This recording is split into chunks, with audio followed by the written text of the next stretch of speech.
नमस्कार दोस्तों। आज मैं आपके लिए गणित के बहुत ही इंपॉर्टेंट क्वेश्चन कराऊंगा। तो चलिए स्टार्ट करते हैं। पहला सवाल है, यदि a बराबर 16 तथा b बराबर 5 हो तो इस पूरे समीकरण का मान बताना है। A square plus B square plus A B बटे में A cube minus B cube. अगर आप इस प्रश्न को इस तरीके से करोगे कि a का मान मेरे पास 16 है तो मैं 16 का स्क्वायर कर दूं, b का मान 5 है 5 का स्क्वायर कर दूं। इस तरीके से अगर मैं इस सवाल को करने जाऊंगा तो थोड़ा समय लग जाएगा। हमको जरूरत है कम समय में करने की। तो देखिए, मुझे नीचे एक दिया गया है ए क्यूब माइनस बी क्यूब। अब ए क्यूब माइनस बी क्यूब का फॉर्मूला अगर आपको याद है तो इस प्रश्न को आसानी से आप कर लोगे।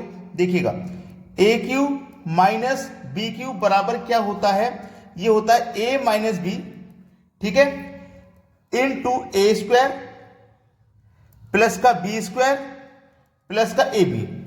ठीक है, A cube minus B square वाला फॉर्मूला जो होता है वो ये होता है। अब देखो, ऊपर आपको क्या वैल्यू दी गई है? A square plus B square plus का ए बी। अब नीचे क्या है? A cube minus B cube. तो A cube minus B cube की जगह मैं ये रख सकता हूं, क्योंकि इसका फॉर्मूला इतने के बराबर होता है, तो रख दीजिए ए माइनस बी इंटू ए स्क्वायर प्लस का ए स्क्वायर बी स्क्वायर प्लस का ए बी हो जाएगा ये। ठीक है, ए स्क्वायर और ये बी स्क्वायर प्लस का ए बी हो जाएगा। अब देखो, इससे ये टर्म कट गया, बटे में क्या बचा? ए माइनस बी। अब इससे ये कट गया पूरा एक बार में, तो एक के बटे में क्या आएगा? ए माइनस बी आ जाएगा।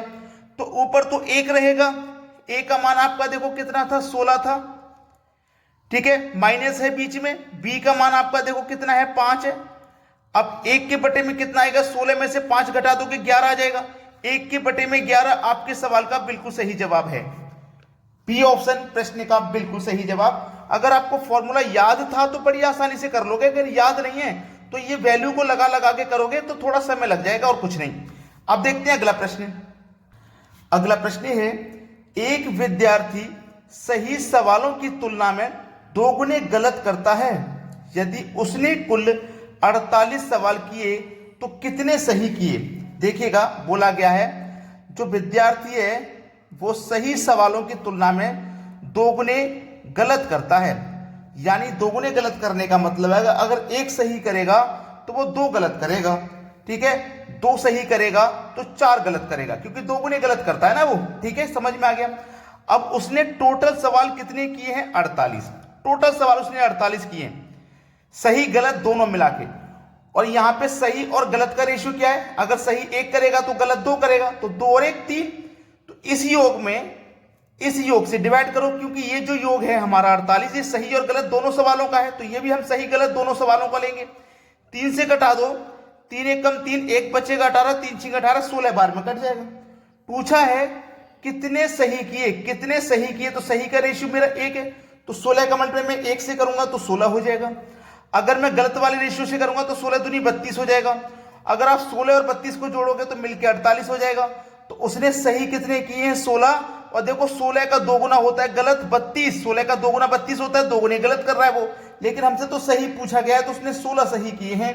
बी ऑप्शन हो जाएगा सवाल का बिल्कुल सही जवाब। अब देखते हैं अगला सवाल।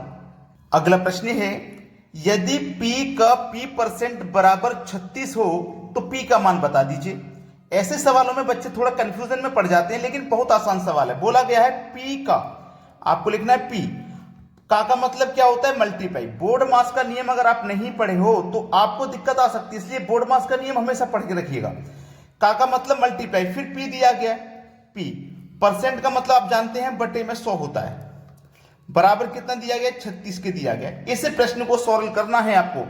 p का गुना p से करोगे तो p स्क्वायर हो जाएगा बराबर। अब ये 100 का गुना 36 से होगा तो ये 3600 हो जाएगा। क्लियर? अब p बराबर 3600, ये जो स्क्वायर का साइन है ये p के ऊपर से हटेगा तो इधर आएगा बराबर के, तो इसके ऊपर स्क्वायर रूट का साइन लगा देगा तो आपका आंसर आ गया। p का मान कितना? अरे 3600 का स्क्वायर रूट आप करोगे तो कितना होता है? 60 होता है। p का मान ही तो पूछा गया था, p का मान कितना हो गया? 60। ये बिल्कुल सही जवाब है आपके सवाल का, सी ऑप्शन। तो आसानी से इन प्रश्नों को आप कर पाओगे, कोई समस्या आपको नहीं रहेगी। अब देखते हैं अगला प्रश्न। अगला सवाल है, यदि हितेश 40 वर्ष का है तथा मितेश 60 वर्ष का है तब कितने वर्ष पहले उनकी आयु का अनुपात 3:5 होगा। ऐसे प्रश्न को ना ऑप्शन से करेंगे।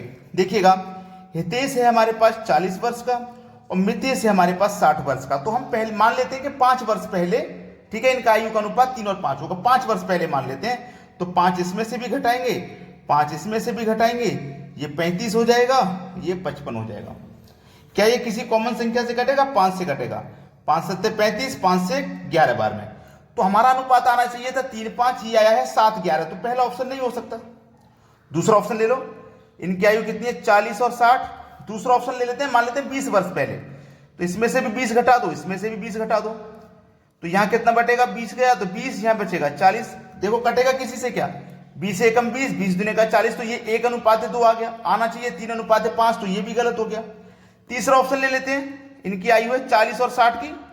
मान लेते हैं कि 10 वर्ष पहले होगा। तो 10 इसमें से भी घटा दो, 10 इसमें से भी घटा दो। 40 में से 10 जाएगा तो 30, 60 में से 10 जाएगा 50, 10 से कट जाएगा, 10 तिया 30, 10 पंजे 50, 3:5 आ गया। और हमको चाहिए कितने था? 3:5 ही तो चाहिए था। तो हमारा सी ऑप्शन प्रश्न का बिल्कुल सही जवाब है। आप ऑप्शन से करने जाएंगे इस तरीके के सवाल को तो ज्यादा समय नहीं लगेगा, बस आपकी प्रैक्टिस अच्छी होनी चाहिए। ठीक है, तो ये सवाल कैसा लगा कमेंट करके जरूर बताइएगा। अब देखते हैं अगला प्रश्न। अगला सवाल है, कोई संख्या 35 से उतनी ही बड़ी है जितनी वह 71 से छोटी है, तो वह संख्या क्या है? ऐसा सवाल अगर कभी आए ना तो आप इसको बड़ी ही आसानी से कर सकते हो। आप कैसे पता लगाएंगे कि वो बीच वाली संख्या क्या है जो 35 से उतनी बड़ी है और 71 से उतनी ही छोटी होनी चाहिए? तो करने का सरल तरीका है कि आप दोनों को जोड़ लो। 35 और इस 71 आप दोनों को जोड़ लें और 2 से क्या करते हैं? डिवाइड। जब दोनों को जोड़ेंगे 5 और 1 6, 3 और 7 10, 106 हो जाएगा। और 2 से जब आप डिवाइड करेंगे तो कितना मिलेगा आपको? 53 मिलेगा। यानी कि वो बीच वाली संख्या 53 है। अब इसे चेक भी कर लो आप, बीच वाली संख्या 53 है। कितने से बड़ी थी ये? 35 से। और कितने से छोटी सी थी? 71 से। अब 35 से आप 53 पे पहुंचोगे तो 35 में कितना जोड़ोगे कि 53 पे पहुंच जाए? आप बोलेंगे सर 18 जोड़ेंगे। 71 से कितना घटाओगे कि आप 53 में बोलेंगे सर आप 18 घटाएंगे। तो देखो 35 से 18 बड़ी है और 71 से 18 छोटी है। वो बीच वाली संख्या हमारी 53 है। बी ऑप्शन सवाल का बिल्कुल सही जवाब हो गया। अब देखते हैं अगला सवाल। अगला सवाल है, 20 संख्याओं का औसत 30 तथा 30 संख्याओं का औसत 50 है, तो सभी संख्याओं का औसत क्या होगा? देखिएगा, 20 संख्याओं का औसत है 30। ये संख्या है, ये औसत। याद रखना, ये संख्या और ये औसत। अगर हम संख्या का मल्टीप्लाई औसत से करते हैं तो हमें योग पता लग जाता है।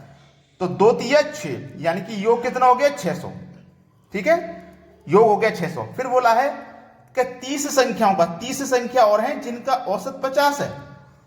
तो 30 का मल्टीप्लाई 50 से करूंगा तो ये 1500 हो जाएगा योग। 1500 योग हो गया। अब हमसे बोला है सभी संख्याओं का औसत। तो सभी संख्या मिला के कितनी है? 20 संख्या ये है, 30 ये है, टोटल मिला के 50 संख्या है। और 50 संख्याओं का योग कितना है? 600, 1500, 2100 योग है। हमें बताना है औसत। ठीक है, औसत कैसे बताते हैं ध्यान रखना। जब हम संख्या का मल्टीप्लाई औसत से करेंगे तो योग पता लगता है, और यदि हम संख्या से योग में डिवाइड देंगे तो औसत पता लगता है। तो हम संख्या से योग में डिवाइड दे देंगे, 50 से हम योग में डिवाइड दे देंगे। देखो 0 से 0 गया, 5 से घटाओ, 5 चौको 20, 1 बचेगा 10, 5 दूने का 10। तो हमारा जो औसत हो जाएगा ना वो 42 हो जाएगा। पहला ऑप्शन सवाल का बिल्कुल सही जवाब है। सभी बच्चे वीडियो को लाइक कर दें और शेयर कर दें। ठीक है दोस्तों, धन्यवाद।